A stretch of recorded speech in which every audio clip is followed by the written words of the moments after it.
আসসালামু আলাইকুম everyone, welcome to my another video. So আজকে আমরা নিয়ে এসেছি নতুন একটি ল্যাপটপের ভিডিও। সো আজকের ভিডিওটি পুরোপুরি একটু ডিফারেন্ট টাইপ হতে যাচ্ছে। আজকের ভিডিওতে আমরা এই ল্যাপটপটি আনবক্সিং করব এবং এই ল্যাপটপটি পুরোপুরি রেডি করব, যেটি আপনাদেরকে দেখাবো যে ল্যাপটপটি আনবক্সিং করছি কিভাবে, এবং এর টোটাল ভিডিওটি দেখাবো যে কিভাবে রেডি করছি ফুল ল্যাপটপটি। সো মূলত ল্যাপটপটি নিয়ে আলোচনা করা যাক। ল্যাপটপটি হচ্ছে HP 250G10 এর একটি ল্যাপটপ, যেটি হচ্ছে Core i3 13 জেনারেশনের একটি ল্যাপটপ, যেটা 50,000-এর মধ্যে একটি ভালো মানের একটি ল্যাপটপ বাজেটের মধ্যে। ল্যাপটপটির প্রাইস মার্কেটে আসলে অনেক আপ ডাউন করে। আপনারা দেখা যায় যে এই ল্যাপটপটা অনেক জায়গায় অনেক রকম প্রাইজের মধ্যে পেয়ে যাবেন। সো এটা আনুমানিক ধারণা করতে পারেন যে 50,000-এর মধ্যেই পেয়ে যাবেন। সেটার প্রাইস হতে পারে 49,000 বা 48,000-এর মধ্যে, যেটি হচ্ছে Core i3 13 জেনারেশনের একটি ল্যাপটপ, যেটি হচ্ছে আপনার এই বাজেটের মধ্যে খুবই ভালো মানের একটি ল্যাপটপ। সো চলুন মূল ভিডিওতে প্রবেশ করা যাক। প্রথমেই আমরা ল্যাপটপটির স্পেক নিয়ে জানবো এবং এটি কিভাবে রেডি করছি সেটি দেখতে পাবো। সো ল্যাপটপটির মডেল হচ্ছে HP 250 15.6 inch G10 notebook laptop. ল্যাপটপটিতে প্রসেসর হিসেবে ইউজ করা হয়েছে Intel Core i3 1315U processor, যেটা আপ টু 4.5 GHz পর্যন্ত বুস্ট টেকনোলজি ইউজ করা হয়েছে, এবং এটি হচ্ছে 6 কোর 8 থ্রেডের একটি প্রসেসর, যেটি হচ্ছে 10 MB ক্যাশ মেমোরি। দেন হচ্ছে গ্রাফিক্স, এটার সাথে পেয়ে যাবেন ইন্টিগ্রেটেড ইন্টেলের USD গ্রাফিক্স। মেমোরি হচ্ছে 8GB DDR4 এর 3200 বাসের একটি র্যাম। মেমোরি স্লট পেয়ে যাবেন দুইটা। সো একটা হচ্ছে লাগানো থাকবে, আপনি চাইলে আর একটা এটাতে লাগাতে পারবেন।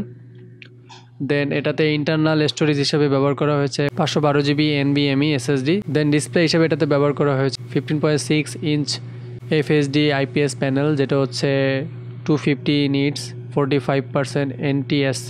দ্যাট মিনস এটাতে কালার গ্যামাট 45% NTSC এবং ব্রাইটনেস পাচ্ছেন 250 নিটস। দেন এটার মিনিমাম ডাইমেনশনস হচ্ছে 36 ইন্টু 23.6 ইন্টু 1.86 সেন্টিমিটার। এটার ওয়েট হচ্ছে স্টার্টিং অ্যাট 1.52 কেজি। দেন এটাতে ব্যাটারি হিসেবে ইউজ করা হয়েছে HP long life 3 cell 41WH lion battery. Wireless সেকশনে ইউজ করা হয়েছে রিয়েলটেকের Wi-Fi 6 and Bluetooth 5.3 wireless card. আর প্রোডাক্ট কালার হচ্ছে টার্বো সিলভার। এটার কিবোর্ড হচ্ছে HP premium keyboard. And camera হচ্ছে 720 মেগাপিক্সেলের HD ক্যামেরা। অডিও হচ্ছে stereo speakers, integrated digital microphone.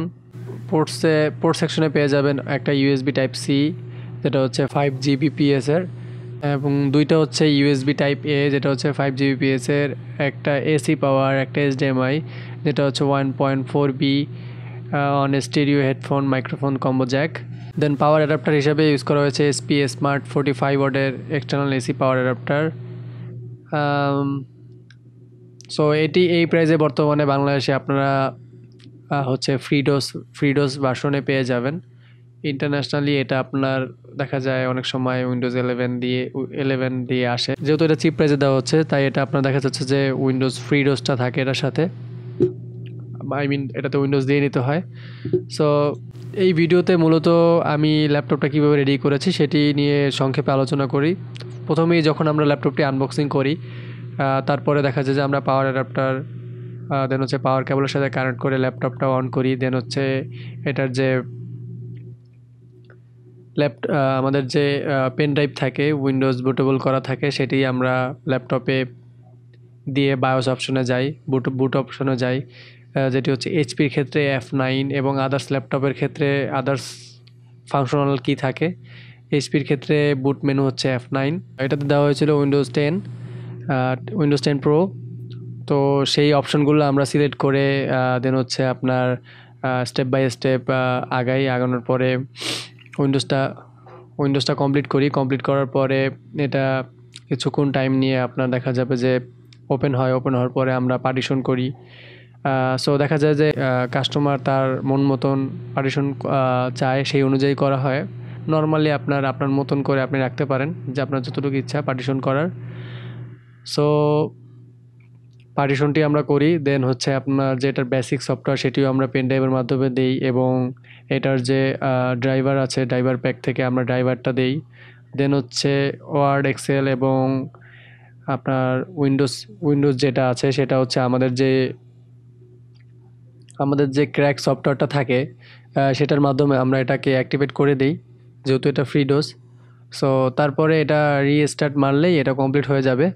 আর নর্মালি এইভাবেই আমরা ল্যাপটপগুলো রেডি করে থাকি, এবং নর্মালি এইভাবেই ল্যাপটপগুলো যেগুলো ফ্রি ডোজ সেগুলো এইভাবে রেডি করা হয়। এবং আমি হয়তোবা অন্য কোনো দিন অন্য কোনো ভিডিওতে যেগুলোতে জেনুইন উইন্ডোজ আছে সেই ল্যাপটপগুলো আমি আনবক্সিং করে বা সেই ল্যাপটপগুলো আমি রেডি করে আর অন্য কোনো ভিডিওতে আমি দেখাবো।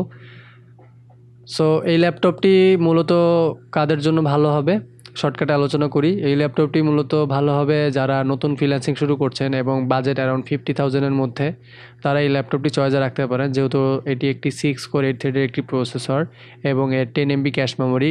এটার পারফরমেন্স খুবই ভালো পাবেন। আপনি যদি এটা তুলনা করেন কোর i5-এর 11 জেনারেশনের যে ল্যাপটপগুলো আছে তার থেকে এই ল্যাপটপের পারফরমেন্সটা আশা করি বেটার পাবেন, যেহেতু ওইগুলোর কোর থ্রেডের থেকে এটার কোর থ্রেডটা বেটার এবং ক্যাশ মেমোরিও বেটার আছে। সো কিছু কিছু মডেলের কোর থ্রেড বেটার থাকে ল্যাপটপে, সেগুলো আপনারা অবশ্যই যাচাই বাছাই করে কিনবেন। সবার আগে খেয়াল করবেন যে এটার ক্যাশ মেমোরি কত, কোর থ্রেড কত এবং এর র্যাম রম কত আছে, এগুলো খেয়াল করে কিনবেন। অবশ্যই আরও কিছু খেয়াল করার জিনিস আছে, যেমন এটার হচ্ছে ডিসপ্লেটা কি IPS প্যানেল কিনা, দেন হচ্ছে আপনার র্যামের স্লট আছে কিনা, এগুলো অবশ্যই খেয়াল করে কিনবেন। সো এই ল্যাপটপটি দিয়ে আপনারা মোটামুটি ফটোশপ, ইলাস্ট্রেটরের কাজ, তেমন হচ্ছে আপনার ডিজিটাল মার্কেটিংয়ের কাজ এবং টুকটাক ডেইলি যে ওয়ার্কগুলো আছে ওয়ার্ড, এক্সেলের, সেইগুলো সব ধরনের কাজ এটা দিয়ে করতে পারবেন অনায়াসে। হালকা পাতলা ভিডিও এডিটিং এটা দিয়ে করতে পারবেন, তবে আমি এটা রেকমেন্ড করি না। আপনার এটা দিয়ে দেখা যায় যে গ্রাফিক ডিজাইনিংয়ের কাজ এবং ডিজিটাল মার্কেটিংয়ের কাজ অনায়াসে করতে পারবেন। সো গাইস, আজকের মতন এখানেই বিদায় নিচ্ছি। ভিডিওটি ভালো লাগলে লাইক, কমেন্ট এবং শেয়ার করবেন, এবং যারা চ্যানেলটিতে নতুন তারা সাবস্ক্রাইব করে পাশে থাকবেন, এবং যারা অলরেডি চ্যানেলটি সাবস্ক্রাইব করেছেন তাদেরকে অসংখ্য ধন্যবাদ। আল্লাহ হাফেজ।